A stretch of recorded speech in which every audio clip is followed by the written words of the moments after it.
Je sais que je me répète, mais vu que j'ai tout jeté mes vidéos, ben, j'ai le droit de me répéter. Tout ce qui parle dans notre langue, de lion, un lion, ça parle jamais vraiment de lion en réalité. Quand on fait le moindrement de jeu de phonétique, de jeu avec les sons, les syllabes, quand on jongle moindrement avec ça, ce qui est le cas de ceux qui ont établi la langue française telle qu'on la connaît, on réalise que tout ce qui est tout ce à quoi on attribue le mot lion, ça parle en réalité du phénomène ionique. Tu sais, le phénomène ionique, c'est un flux d'énergie, c'est de l'électromagnétisme dans le fond, c'est du langage d'électricité. Je connais ça, moi, l'électricité. Je connais pas ça, l'électricité. Mais je connais un peu la langue.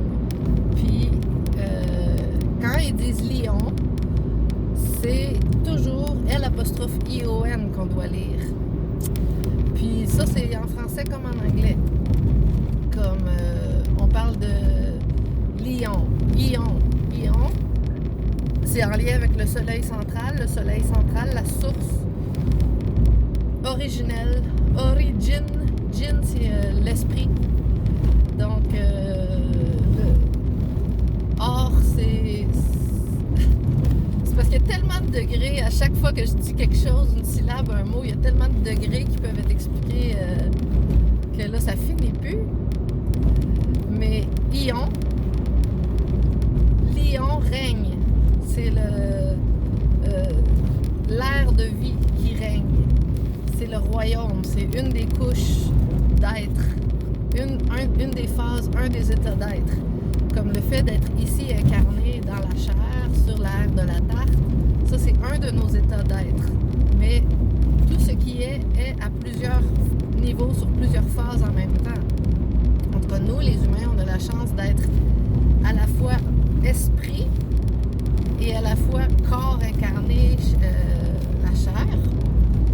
Puis donc, on existe présentement sur l'air, le monde physique, la tarte, l'air de la tarte. On voit l'horizon, on voit un peu de relief, on voit un peu de profondeur. Puis grâce à notre troisième œil, on voit plus, on peut avoir des idées plus élevées. Puis on peut voir les choses plus en profondeur, on peut voir à travers, on peut voir ce qui est à l'intérieur. C'est ce qui nous donne des facultés intangibles comme la télépathie, puis tout ce qui est télé à distance. T'sais. C'est une antenne émetteur-récepteur. Dans le fond, nos yeux, c'est des capteurs magnétiques U. Nos I, U. I, c'est l'être qui est conscient, qui perçoit, qui est debout. Qui est doté d'esprit. C'est pour ça que le I est un point, dot is a point en anglais, français. Puis, ion, donc le pissenlit en anglais, ils appellent ça une dent de lion. C'est de l'ancien français finalement. C'est dans lion. C'est lié, c'est des purificateurs, hein, c'est des vortex de purification, les pissenlits. Autant l'os qui en pousse, ça purifie le sol. Autant l'os qu'on en consomme, ça purifie le territoire qui est pénétré par le pissenlit. Dandelion, fait que c'est la dent de lion, ion. Puis le champignon lion's mane, c'est pas la crinière de lion.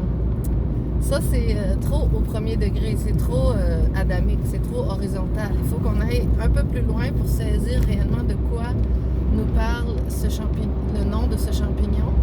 Ça nous parle de notre flux ionique. Le flux ionique parce que notre corps est une machine électromagnétique. Donc, il y a un flux ionique qui entre, puis qui est magnétisé par notre aspect magnétique, qui est lié à notre aspect magnétique, c'est nos yeux. Nos yeux, c'est des capteurs magnétiques. Notre cœur, c'est notre aimant profond. Donc, on aime profondément grâce à notre cœur qui attire la lumière. Puis quand on a de la lumière dans le cœur, lumière, c'est Ur, Nour, jour. Donc, Ur, ça veut dire lumière. Et notre cœur, qui est une pompe à l'eau, puis la lumière, ça passe par l'eau. Ça vibre par l'eau, ça reflète par l'eau, ça réverbère par l'eau. Donc,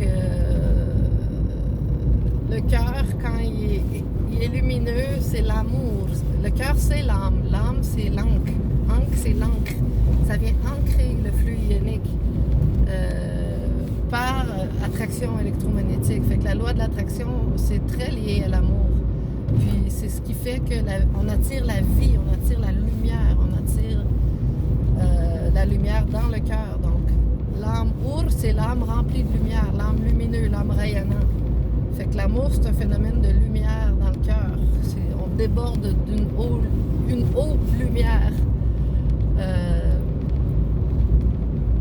Après, c'est sûr que ça suscite d'autres questions à mesure que je radote, mais bon. On va revenir à Lion. Lion, on est des êtres bioniques. Hein? L'homme bionique, c'est nous. On est tous bioniques. Parce qu'on est bio, puis on est ionique. Puis on est magnétique aussi. On est bio-électromagnétique. Puis pi, 3.1416. Ça, c'est une autre affaire. J'entrerai pas là-dedans, là, parce que c'est assez complexe, puis ça va mieux quand on peut dessiner et écrire en même temps qu'on explique ça. Mais c'est très important, pi. Tous les mots qui commencent par pi, c'est en référence à notre état incarné sur l'air de la tarte. La tarte is pie en anglais. Une tarte, c'est pie en anglais.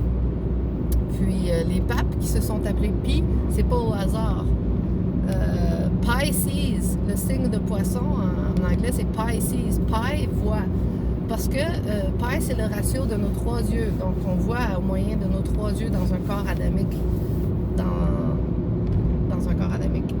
Fait que 3 yeux, on a un champ de vision à 3 yeux. C'est comme ça qu'on se figure le monde dans lequel on vit. C'est par ces 3 yeux-là.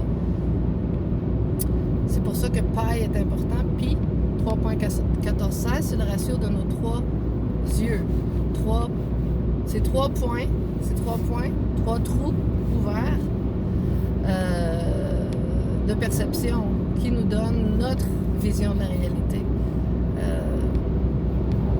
Donc, Pisces, pi voit. Et puis, il voit au moyen de 3 yeux. Puis, je vais arrêter ça là. Merci, à la prochaine.